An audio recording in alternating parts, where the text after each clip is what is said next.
Hello everyone, easy physics by N K channel पर आप सभी का आज के इस वीडियो में एक बार पुनः बहुत बहुत स्वागत है। 29 जून को जो लैब असिस्टेंट का एग्ज़ाम हुआ था उसके अंदर जो फिजिक्स के प्रश्न आए थे, आज के इस वीडियो में हम उन सभी प्रश्नों का सॉल्यूशन पढ़ने वाले हैं। आप सभी बच्चों से अनुरोध है कि वीडियो के एंड में आप हमें ज़रूर कमेंट में लिखें कि कितने प्रश्न आप लोगों ने अटेम्प्ट किए हैं, उनमें से कितने प्रश्न आपके सही हैं और कितने प्रश्न आपके गलत हैं। सभी 30 प्रश्नों का 100% सही सॉल्यूशन आज के इस वीडियो में हम लोग पढ़ने वाले हैं। चलिए बिना किसी भूमिका के हम शुरू करते हैं। पहला प्रश्न जो हमसे पूछा गया है वो कह रहा कि एक खगोलीय दूरदर्शी है, उसकी आवर्धन क्षमता 10 दे रखी है, यानी हमें m की वैल्यू लिखी है 10, ठीक है। और इसके अभिनेत्र लेंस को मतलब हम लिखते हैं FE से। इसकी जो फोकस दूरी दे रखी है FE की जो वैल्यू हमें दे रखी है वो हमें 20 सेंटीमीटर दे रखी है। इसके अभिदृश्यक लेंस की यानी FO की जो वैल्यू है वो हमें यहाँ पे कैलकुलेट करवाई है, पूछी गई है। तो खगोलीय दूरदर्शी की आवर्धन क्षमता का जो फॉर्मूला होता है वो होता है m is equals to FO upon FE। तो m की जगह हम वैल्यू रखने वाले हैं 10, इसके बाद में FO अपॉन FE की वैल्यू हम 20 लिखेंगे। ये 20 दूसरी तरफ जाकर के मल्टीप्लाई हो जाएगा, तो हमारे पास FO की जो वैल्यू है वो 200 सेंटीमीटर हो जाएगी। तो पहले प्रश्न का जो राइट आंसर है वो 200 सेंटीमीटर है। दूसरा प्रश्न क्या कह रहा है कि भुजा A वाला एक घन है, उससे विद्युत फ्लक्स फाई निकल रहा है। ये हमारे पास कोई एक घन दे रखा है, इस घन से निकलने वाला जो फ्लक्स है बाहर की तरफ वो हमें वैल्यू दे रखी है फाई। इसका मान क्या होगा यदि हम घन की भुजा को 2a कर दिया जाए और उसमें परिबद्ध आवेश जो है वो आधा कर दिया जाए। यानी पहले मान लीजिए इसके अंदर q चार्ज रखा हुआ था, तो उस स्थिति में फाई का जो फॉर्मूला है गाउस नियम के अकॉर्डिंग वो होगा q upon epsilon not, q upon epsilon not. अब सवाल ये कह रहा है कि इस घन की वैल्यू को, इसकी भुजा को हम डबल कर देते हैं तो सर डेफिनेटली इसका जो आकार है वो डबल हो जाएगा। लेकिन हम जानते हैं कि भुजा का आकार बढ़ाने से यानी गाउसीय पृष्ठ का आकार बढ़ाने से फ्लक्स के मान में कोई चेंज नहीं होता है, परंतु इसमें सवाल यह कह रहा है कि साहब आवेश का मान आधा कर देंगे। तो हमारे पास फाई का जो फॉर्मूला है वो sigma Q upon epsilon not होता है और क्यू की जगह हमारे पास q/2 हो जाएगा। आधा आवेश कर दिया तो फॉर्मूला हो जाएगा q upon 2 epsilon not, q upon 2 epsilon not. और जो q अपॉन एप्सिलॉन है उसको हम ऑलरेडी क्या कह रहे हैं, फाई कह रहे हैं। तो हमारे पास फाई डैश की वैल्यू जो है वो फाई/2 हो जाएगी। तो इसके अंदर हमारे पास ए ऑप्शन जो है फाई अपॉन 2 वो इस प्रश्न का राइट आंसर हो जाता है। तीसरे प्रश्न में चलते हैं। तीसरा प्रश्न कह रहा है कि दो आवेशों के मध्य लगने वाला बल जो है वो 200 न्यूटन है। F की जो वैल्यू है वो हमें 200 न्यूटन दे रखी है। यदि आवेशों के बीच की दूरी को दो गुना कर दें, R की जो वैल्यू है, ये हमारे पास Q1 चार्ज है, ये हमारे पास Q2 चार्ज है, इनके बीच की दूरी R है और इस स्थिति में हमारे पास जो फोर्स लग रहा है वो हमें 200 न्यूटन दे रखा है। यदि दूरी को हम दोगुना कर दें तो बल कितना हो जाएगा? कूलाम के नियम के अकॉर्डिंग से हम जानते हैं F is equals to K Q1 Q2 upon R का स्क्वायर, लेकिन हमें दूरी को दो गुना करना है तो 2R का स्क्वायर करना होगा और 2R का स्क्वायर करेंगे तो हमारे पास बटा में वैल्यू हो जाएगी 4R स्क्वायर और ऊपर रहेगा हमारे पास K Q1 Q2 और ये जो वैल्यू है इसकी वैल्यू हमें 200 न्यूटन दे रखी है। तो हमारे पास वैल्यू हो जाएगी 200/4 और 200 को जब अपन 4 से डिवाइड करेंगे तो 50 न्यूटन जो है वो इसका राइट आंसर हो जाएगा। तो ऑप्शन डी 50 न्यूटन इस प्रश्न का राइट आंसर रहेगा। चौथे प्रश्न में चलते हैं। क्वेश्चन नंबर 4 हमसे कह रहा है कि नीचे जो प्रदर्शित किया गया एक तर्क द्वार है वो कौन से तर्क द्वार की भांति व्यवहार कर रहा है। यदि आप बहुत अच्छे से देखेंगे तो ये जो एक सिंगल गेट दे रखा है वो आपका नॉर गेट दे रखा है। क्लियर है? क्योंकि और गेट के आगे नॉट का चिन्ह लगा हुआ है तो ये नॉर गेट है और नॉर गेट को जब दोनों इनपुट हम सेम अप्लाई करते हैं तो ये जो नॉर गेट है वो जस्ट हमारा नॉट गेट की भांति कार्य करेगा। तो ये सिंपल हमारे पास नॉट गेट है और ये सिंपल हमारे पास नॉट गेट है। यानी हम यहाँ से A इनपुट करेंगे तो यहाँ पे आउटपुट मिलेगा हमें A बार और यहाँ से हम B इनपुट करेंगे तो ये नॉट गेट की भांति कार्य करेगा तो हमें मिलेगा B बार। अब अगेन ये हमारे पास यहां पे जो एक सिंगल गेट दे रखा है वो हमारा नॉर गेट है।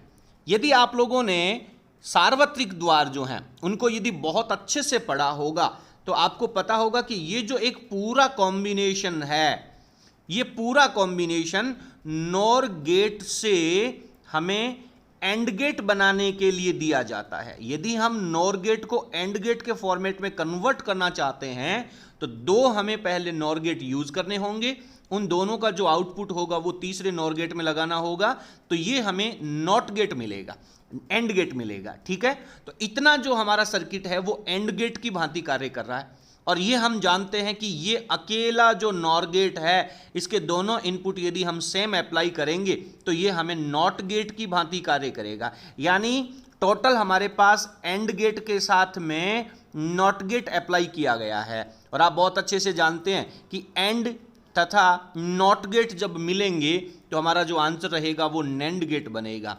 बी ऑप्शन में जो नैंड गेट दे रखा है वो इस प्रश्न का राइट आंसर रहेगा। ध्यान रहे, सभी प्रश्नों के उत्तर हैं वो आप लोग मिला लें, और आपने कितने प्रश्न अटेम्प्ट किए हैं, कौन कौन से प्रश्न आपके सही हुए हैं, कितने प्रश्न आपके गलत हुए हैं, वो प्लीज़ आप हमें कमेंट सेक्शन में जरूर लिखें, ताकि हम आप लोगों को एक संभावित आंसर की जो है फिजिक्स के प्रश्नों की वो हम आपको बता सकें, संभावित मेरिट लिस्ट जो है वो हम आप सभी को बता सकें।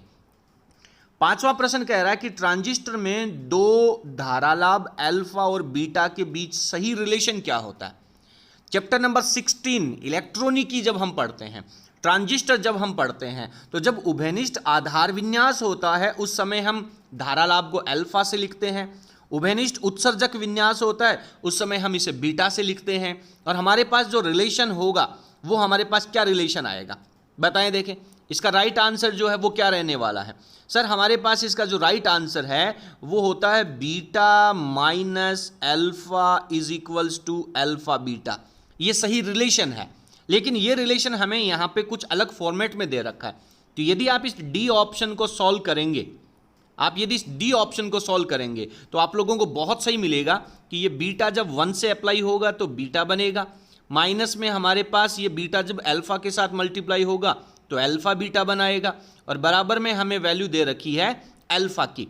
इस अल्फा को हम ट्रांसफर करके इस तरफ लेके आ जाएंगे तो ये हमारे पास बीटा माइनस अल्फा हो जाएगा, और ये माइनस अल्फा बीटा जो है वो दूसरी तरफ जाकर के प्लस का अल्फा बीटा बनेगा, और जो हमारे पास सही रिलेशन देगा। तो ऑप्शन डी जो है वो इस प्रश्न का राइट आंसर रहेगा।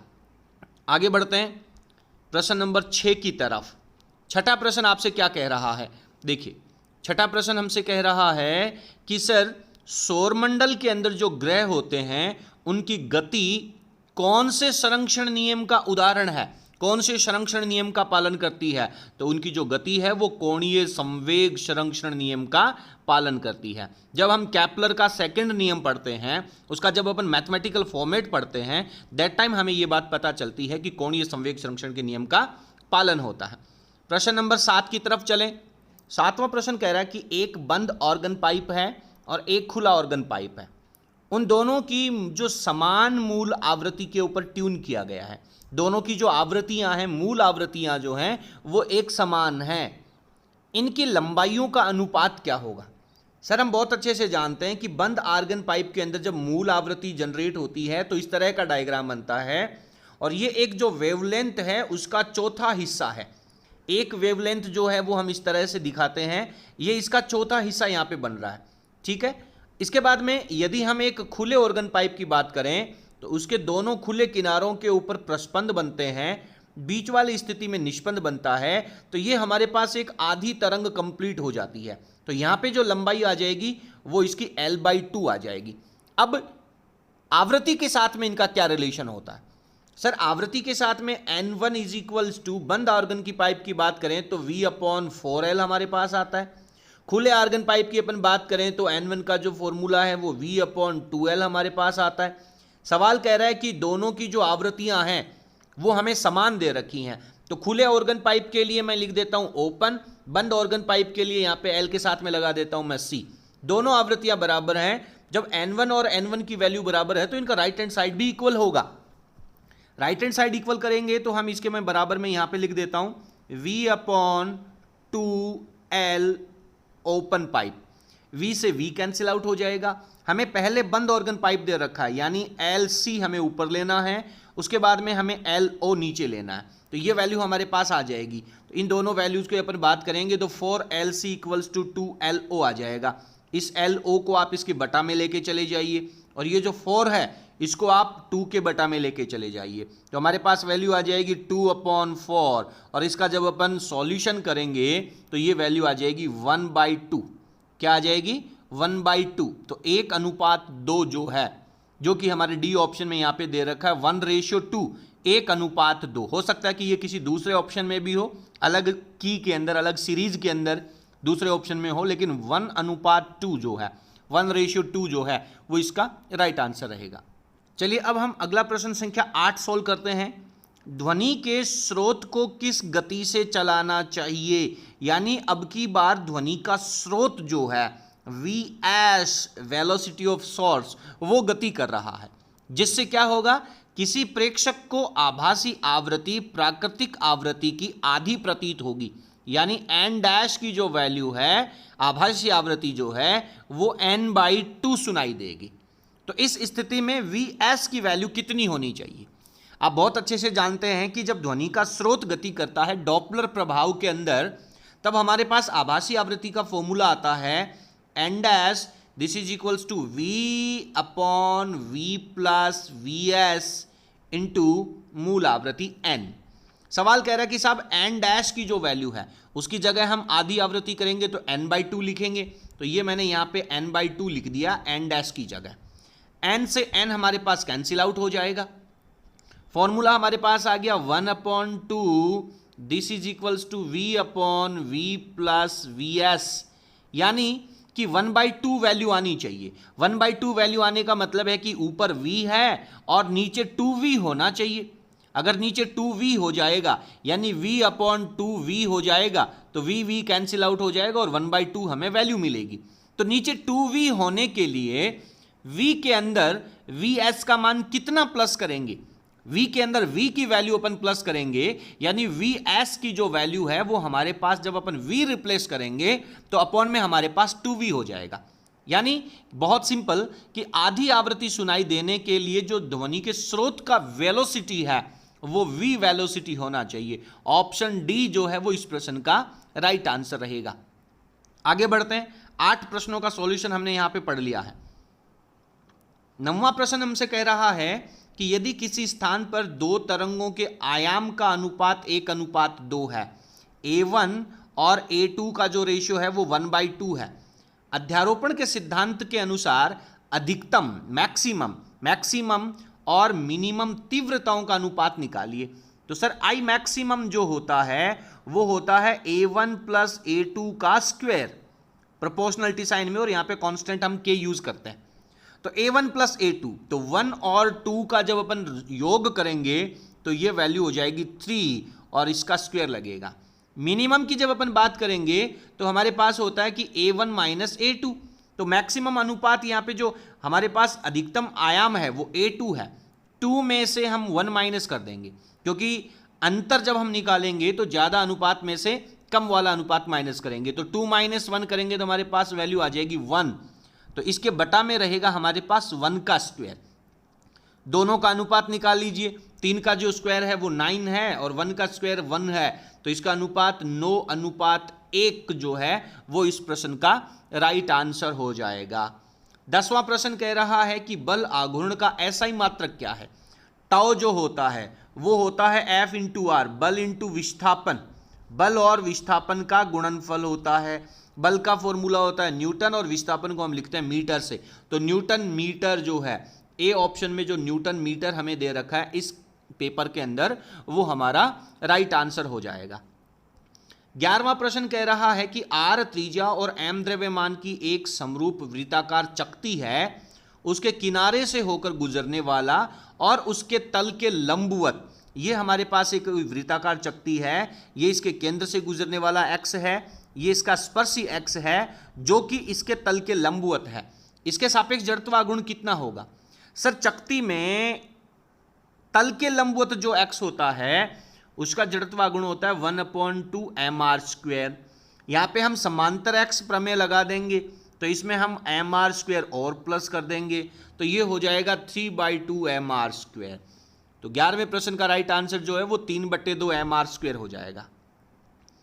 12वें प्रश्न की तरफ चलते हैं। यदि v, a और x क्रमशः किसी सरल आवर्त गति करने वाले कण के वेग को, त्वरण को और विस्थापन को प्रदर्शित करते हैं, तो जो माध्य स्थिति है, देखिए ये मेरे पास एक कोई सिंपल पेंडुलम है, ये सिंपल पेंडुलम SHM कर रहा है, सरल आवर्त गति कर रहा है। तो इसकी ये जो माध्य स्थिति है, इस बीच वाले पॉइंट को अपन माध्य स्थिति कहते हैं, इनको अपन सीमांत स्थितियां कहते हैं, किनारे की स्थितियां कहते हैं। तो ये जो माध्य स्थिति है, इसके अंदर क्या क्या वैल्यू आएगी? सर विस्थापन 0 है, माध्य स्थिति में विस्थापन x का मान 0 है, किनारों के ऊपर वेलोसिटी 0 होती है, लेकिन वेग जो है, किनारों के ऊपर वेलोसिटी 0 है, माध्य स्थिति में वेग जो है वो हमारे पास मैक्सिमम आ जाएगा। किनारों के ऊपर पार्टिकल की डायरेक्शन चेंज होती है, गति की दिशा चेंज होती है, इसलिए त्वरण किनारों पे मैक्सिमम होता है। लेकिन माध्य स्थिति के अंदर जो त्वरण है, a का जो मान है वो हमारे पास 0 रहेगा। तो x का और आयाम का, विस्थापन और आयाम तो 0 रहेगा। देखिए कहां पर कह रहा है, विस्थापन और आयाम 0 है, विस्थापन और आयाम 0 है, और वेग जो है वो मैक्सिमम है। तो वेग अधिकतम रहेगा, विस्थापन और आयाम का मान 0 रहेगा। विस्थापन और त्वरण का मान जो है, A फॉर एक्सेलरेशन है, विस्थापन और त्वरण 0 रहेगा, वेलोसिटी जो है वो मैक्सिमम रहेगी। बी पॉइंट जो है, बी ऑप्शन जो है वो इस पेपर के अकॉर्डिंग इसका राइट आंसर हो जाएगा। आगे बढ़ते हैं 13वें प्रश्न की तरफ। एक सरल आवर्त गति करने वाला जो दोलक है, उसका आयाम a दे रखा है, सरल आवर्त काल जो है वो हमें t दे रखा है। x बराबर a से, यानी अधिकतम विस्थापन की स्थिति से आधे आयाम तक गमन करने में कितना समय लगेगा? आप बहुत अच्छे से जानते हैं कि सरल आवर्त गति का फॉर्मूला होता है x = a sin ωt, और एक फॉर्मूला होता है x = a cos ωt। जब माध्य स्थिति से गति प्रारंभ की जाए तो हम sin ωt का फंक्शन लेते हैं, और अधिकतम विस्थापन से गति प्रारंभ की जाए तो cos ωt का फंक्शन लेते हैं। तो यहां पे हमारे पास फॉर्मूला आएगा x = a cos ωt। ये जो विस्थापन है ये हमारे पास रहता है सर a/2, आयाम जो है वो हम लिखेंगे a, और हमारे पास cos ωt दे रखा है। a से a कैंसिल आउट हो जाएगा, ये वैल्यू आ जाएगी 1/2, और 1/2 cos के अंदर 60 डिग्री का मान 1/2 होता है, तो इसको हम लिखते हैं cos π/3, और इधर हमारे पास चल रहा है cos ωt। दोनों में cos की वैल्यू है तो डेफिनेटली π/3 की वैल्यू ωt के बराबर आएगी। तो अब हम इसको लिख लेते हैं π/3 = ωt। ओमेगा क्या होता है सर? 2π/T होता है। इनटू में हमारे पास स्मॉल t चल रहा है, हमें स्मॉल t की वैल्यू निकालनी है। ये हमारे पास π/3 के इक्वल आ रहा है, पाई से पाई कैंसिल आउट हो जाएगा। इस t को ले जाइए आप ऊपर, तो ये हमारे पास हो जाएगा कितना, और ये 2 है वो हमारे पास डिवाइड में आ जाएगा, तो t/3 × 2, और 3 × 2 जो है वो 6 हो जाएगा। तो t/6 जो है वो इस प्रश्न का राइट आंसर हो जाएगा, t/6। क्लियर है? उम्मीद करता हूं कि आप सभी को ये सभी प्रश्न जो है वो अच्छे तरह से समझ में भी आ रहे होंगे, और ईश्वर से हम प्रार्थना करते हैं कि आप सभी ने इन प्रश्नों का आंसर भी सही किया होगा। अगला प्रश्न कह रहा है कि एक सरल आवर्त गति में निम्न समीकरण के द्वारा प्रदर्शित की गई है, x बराबर a sin ωt plus phi का फंक्शन दे रखा है, दोलन की आवृत्ति ज्ञात कीजिए। देखिए t के मल्टीपल में जो वैल्यू होती है वो ओमेगा को रिप्रेजेंट करती है, तो ओमेगा इक्वल्स टू हमें दे रखा है 200, और ओमेगा का फॉर्मूला होता है 2π/T लिखते हैं, और 1/T जो है उसे हम आवृत्ति कहते हैं, तो इसको हम 2πf कह सकते हैं। This is equals to 200। हमें वैल्यू चाहिए f की, तो ये 2π इसके डिवाइड में चला जाएगा। 200 को जब अपन 2 से डिवाइड करेंगे तो ये हो जाएगा 100 में हमारे पास पाई रह जाएगा, तो 100/π जो है वो इस प्रश्न का राइट आंसर हो जाएगा। बहुत शानदार प्रश्न यहाँ पे दिए गए हैं, बहुत इंटरेस्टिंग प्रश्न यहाँ पे दिए गए हैं। 15वां प्रश्न कह रहा है कि हाइड्रोजन परमाणु के बोर परमाणु मॉडल में, परमाणुीय मॉडल में जो मुख्य क्वांटम संख्या n है और कक्षक की त्रिज्या r है, उसमें क्या रिलेशन होता है? Sir r is proportional to n square का रिलेशन। जैसे जैसे कक्षक की क्रम संख्या बढ़ती है उसकी त्रिज्या जो है वो उसके वर्ग के समानुपाती होती है। r proportional to n square इसका राइट आंसर हो जाएगा। 16वां प्रश्न कह रहा है कि हाइड्रोजन परमाणु में बामर श्रेणी में सबसे लंबी तरंग दैर्ध्य का प्रतिबंध क्या होगा?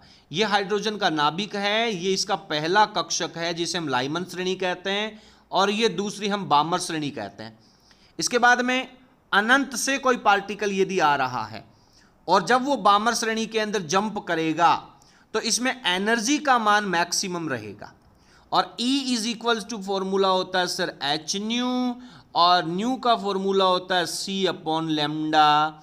हमें यहाँ पे तरंग दैर्ध्य की बात कर रहा है, तो लेमडा जब मैक्सिमम होगा तो एनर्जी मिनिमम होनी चाहिए, और एनर्जी मिनिमम होनी चाहिए इसका मतलब इलेक्ट्रॉन उसके जस्ट ऊपर वाले कक्षक से आएगा, और जस्ट ऊपर वाला कक्षक ये नंबर 1 लाइमन श्रेणी, ये नंबर 2 बामर श्रेणी, और ये नंबर 3 यानी तीसरे कक्षक से दूसरे कक्षक के अंदर इलेक्ट्रॉन गति करेगा। तो 3 और 2 का जो ऑप्शन है, तीसरे कक्षक से गति करेगा, फाइनल स्टेज में आकर के दूसरे कक्षक में रुकेगा। तो Ni की जो वैल्यू है वो 3 और Nf की वैल्यू है, फाइनल नंबर जो है वो हमारे पास 2 रहेगा। अगले प्रश्न में चलते हैं। 17वां प्रश्न कह रहा है कि यदि हाइड्रोजन परमाणु के प्रथम कक्षा में स्थित इलेक्ट्रॉन 12.1 इलेक्ट्रॉन वोल्ट की ऊर्जा अवशोषित करता है, हाइड्रोजन परमाणु का ये नाभिक ले लेते हैं और ये इसके चारों तरफ की पहली कक्षा है। इस इलेक्ट्रॉन को जब 12.1 इलेक्ट्रॉन वोल्ट की एनर्जी दी जाएगी तो यह कौन सी कक्षा में चला जाएगा? ये पहली कक्षा है। पहली कक्षा की जो एनर्जी लेवल होता है वो 13.6 इलेक्ट्रॉन वोल्ट होता है, और 13.6 इलेक्ट्रॉन वोल्ट से 12.1 इलेक्ट्रॉन वोल्ट ऊर्जा अवशोषित कर रहा है। तो 12.1 इलेक्ट्रॉन वोल्ट हम इसमें से माइनस कर देते हैं, तो 12.1 इलेक्ट्रॉन वोल्ट माइनस करेंगे तो हमारे पास वैल्यू बचेगी 1.5 इलेक्ट्रॉन वोल्ट। कौन से कक्षक की एनर्जी 1.5 इलेक्ट्रॉन वोल्ट होती है? तो फॉर्मूला होता है सर E अपॉन एन का स्क्वायर, E अपॉन एन का स्क्वायर। तो E की वैल्यू हमें दे रखी है पहले कक्षक में 13.6 पहले कक्षक में, तो n की जगह पहला कक्षक लिखेंगे तो 13.6 आएगा। हमारे को ऐसा कक्षक चाहिए जहां पे एनर्जी 1.5 हो, जिसकी बाइंडिंग एनर्जी 1.5 इलेक्ट्रॉन वोल्ट हो। तो दूसरा कक्षक लगाएंगे तो हमें 4 से डिवाइड करना पड़ेगा, 4 से डिवाइड करेंगे तो ये आंसर आ जाएगा सर 4 3 12, 3 पॉइंट समथिंग आंसर आएगा। तो ये तो नहीं होगा, दूसरा कक्षक तो नहीं होगा। यहाँ पे n की जगह वैल्यू रख लेते हैं हम 3, और 3 का जब अपन स्क्वायर करेंगे तो ये वैल्यू आ जाएगी 9। 9 से जब अपन इसको डिवाइड करेंगे तो सर 9 1 जा 9, ये रह गया 4, ये हो गया 46, पॉइंट लगा देंगे तो 9 5 45, यानी साहब तीसरा कक्षक है। तो तीसरे कक्षक के अंदर ये इलेक्ट्रॉन चला जाएगा। मूल परमाणु से प्रथम कक्षा से 12.1 इलेक्ट्रॉन वोल्ट की एनर्जी लेकर के ये इलेक्ट्रॉन तीसरे कक्षक में जंप करेगा। आगे बढ़ते हैं। 18वां प्रश्न हमें यहां पे दे रखा है, नीचे दिए गए परिपथ में जो गैल्वेनोमीटर है उनमें शून्य विक्षेप है। शून्य विक्षेप का मतलब ये जो व्हाइटस्टोन सेतु का सर्किट दे रखा है वो संतुलन अवस्था में है। जब आप लोगों ने 12th क्लास की फिजिक्स का पूरा सिलेबस जब हमारे चैनल के ऊपर पढ़ा हो तो मैंने आपको बताया होगा कि सर या तो आप इन दोनों प्रतिरोधों का अनुपात ले लें, अविक्षेप की स्थिति का मतलब है संतुलन अवस्था, इन दोनों का रेशियो ले लें, या फिर आप क्या कर सकते हैं, आपके पास दूसरा ऑप्शन ये भी है, आप इन दोनों का रेशियो ले लें और इन दोनों का रेशियो ले लें। तो ये 2 से 4 ओम की वैल्यू हो रही है, यानी डबल हो रहा है, तो ये 3 से 6 ओम की वैल्यू हो जाएगी, यानी दोनों में 1/2 का अनुपात आ जाएगा और बराबर विस्तृति आ जाएगी, संतुलन अवस्था। तो R की वैल्यू जो है वो हमारे पास इस प्रश्न में 6 ओम रहेगी। 19वें प्रश्न में चलते हैं। दिए गए परिपथ में धारा का मान कितना होगा? ये किरचॉफ का संधि नियम है जो आवेश संरक्षण के नियम के ऊपर आधारित है। आने वाली धाराओं का योग और बाहर जाने वाली धाराओं का योग बराबर होता है। तो 5 एम्पियर अंदर आ रहा है, 2 एम्पियर अंदर आ रहा है, 7 एम्पियर अंदर आया और ये इधर से 7 एम्पियर बाहर चला गया। इन तीनों का हिसाब तो हो गया। इधर से 4 एम्पियर करंट अंदर आ रहा है तो डेफिनेटली इस शाखा से 4 एम्पियर का करंट ही बाहर निकलेगा। तो 19वें प्रश्न का जो राइट आंसर है वो 4 एम्पियर हो जाएगा। बहुत शानदार प्रश्न पत्र यहाँ पे दिया गया है। 20वें प्रश्न पे चलते हैं। कौन सी परिघटना प्रकाश तरंगों के अनुप्रस्थ होने की व्याख्या करता है? अनुप्रस्थ तरंगों का केवल ध्रुवण होता है।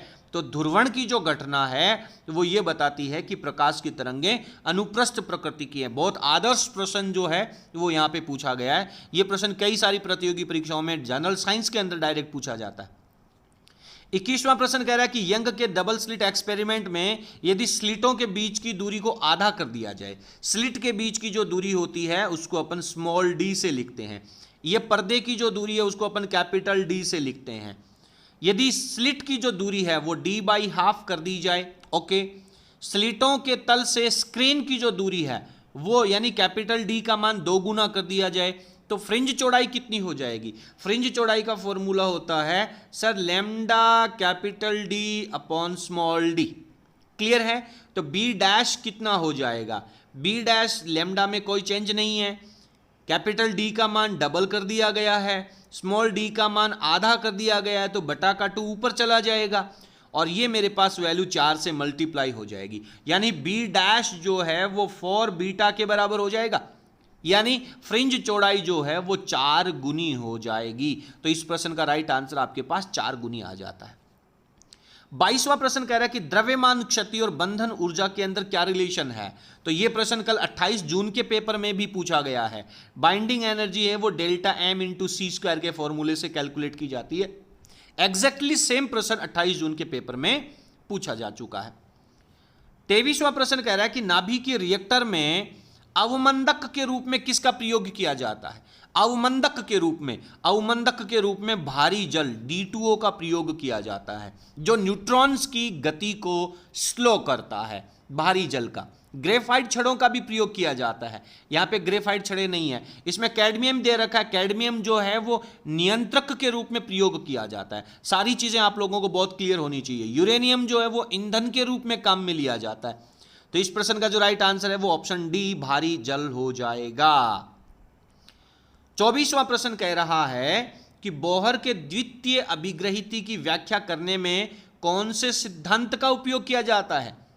तो बोहर की दूसरी परिकल्पना कहती भी यही है कि कोणीय संवेग का जो मान है वो NH/2π के पूर्ण गुणज के रूप में होता है। तो कोणीय संवेग संरक्षण के नियम का पालन होता है अकॉर्डिंग टू सेकंड फिनोमिना। प्रश्न नंबर 25 में चलते हैं। 25वां प्रश्न कह रहा है कि कार्नो इंजन की दक्षता निर्भर करती है। कार्नो इंजन की दक्षता किसके ऊपर निर्भर करती है? स्रोत और सिंक के टेम्परेचर के ऊपर निर्भर करती है। तो ऑप्शन डी जो है वो इस प्रश्न का राइट आंसर हो जाएगा।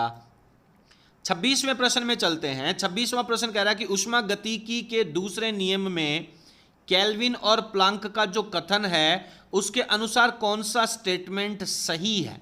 कौन सा कथन सही है? पहला ऑप्शन कह रहा है कि ठंडे ऊष्मा भंडार से ऊष्मा गर्म ऊष्मा भंडार में बिना किसी बाह्य कार्य के स्थानांतरित हो सकती है। भाई साहब पॉसिबल ही नहीं है। ठंडे भंडार से ऊष्मा गर्म भंडार को देने के लिए बाह्य कार्य की जरूरत पड़ेगी। दूसरा ऑप्शन कह रहा है कि उत्क्रमणीय इंजन की जो दक्षता है वो 1 के बराबर होती है, किसी सिचुएशन में नहीं होती है। गर्म ऊष्मा भंडार से ऊष्मा पूर्णतः कार्य में परिवर्तित हो सकती है, बिल्कुल नहीं। ऊष्मा इंजन की दक्षता सदैव 1 से कम होती है। ये ऑप्शन डी इस प्रश्न का राइट आंसर हो जाएगा। निसंदेह आप इन सभी प्रश्नों का उत्तर मिलाएंगे और उसके बाद में आप हमें कमेंट सेक्शन में प्लीज जरूर लिखेंगे।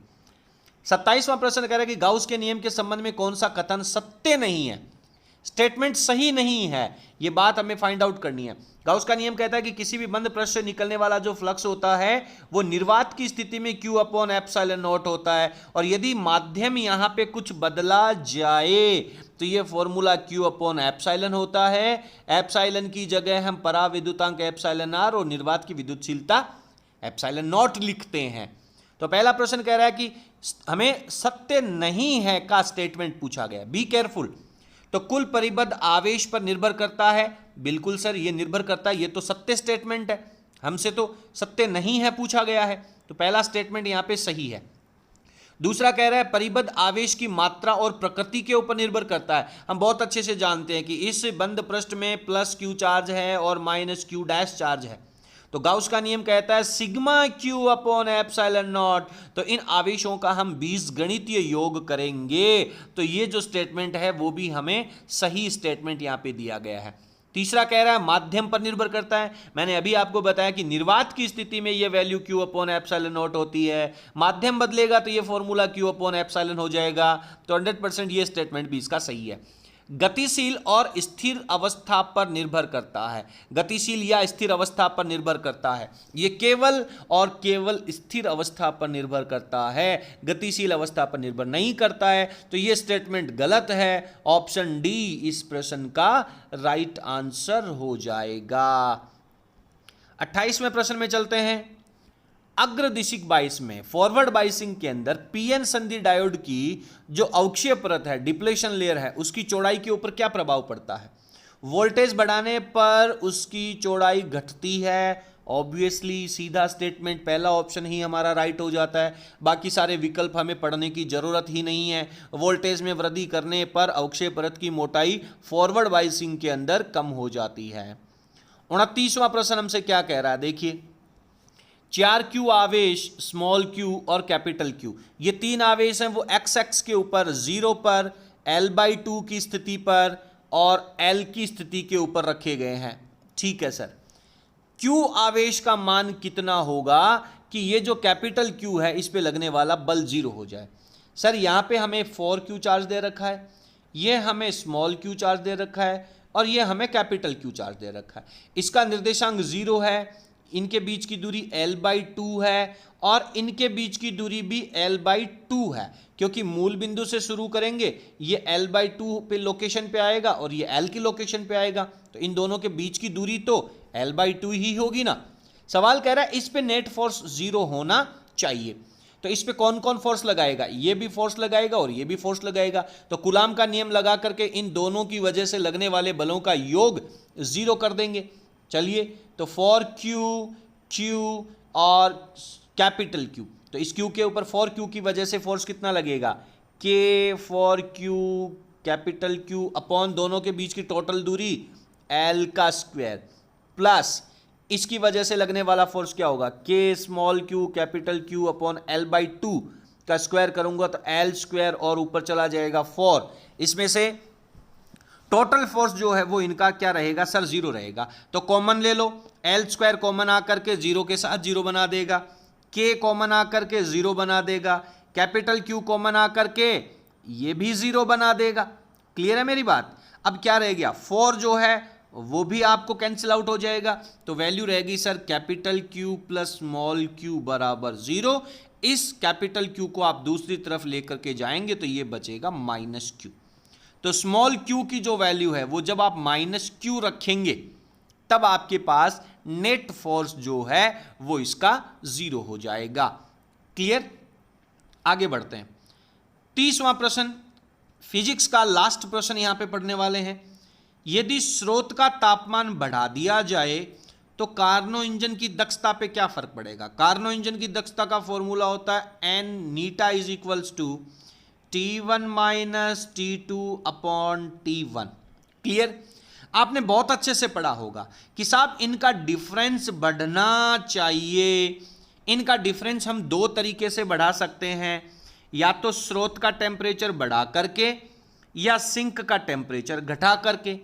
दोनों ही स्थितियों में कार्नो इंजन की दक्षता बढ़ती है।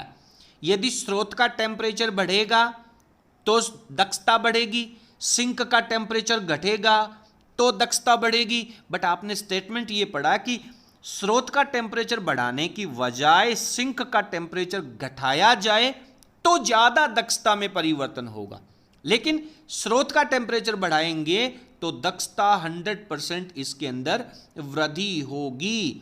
तो इस प्रश्न का आंसर जो है वो बढ़ेगा हो जाएगा। उम्मीद करता हूं कि सभी प्रश्नों का आंसर आप लोगों को समझ में आ गया होगा। फिजिक्स के 30 प्रश्न थे, सभी का आंसर हम लोगों ने यहां पे डिस्कस कर लिया है।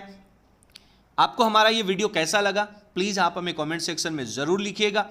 और आप सभी से अनुरोध है कि कितने प्रश्न आपने अटेम्प्ट किए, कितने प्रश्न आपके राइट हैं और कितने प्रश्न आपके गलत हैं, ये तीनों बातें जो हैं वो आप हमें कमेंट सेक्शन में जरूर लिखेंगे। यदि आपको वीडियो पसंद आया तो प्लीज़ आप इसे अपने फ्रेंड्स के साथ शेयर कीजिए। और आप सभी से हमारा विशेष अनुरोध रहेगा कि जो स्टूडेंट 12th क्लास की परीक्षा की तैयारी कर रहे हैं, जो इस साल 12th क्लास में है, प्लीज़ उनके साथ आप हमारे चैनल का लिंक जरूर शेयर करें। आपके सपोर्ट की हमें विशेष बेहद आवश्यकता है। आज के इस वीडियो में इतना ही। बहुत बहुत धन्यवाद। मिलते हैं अगली क्लास में। Thank you.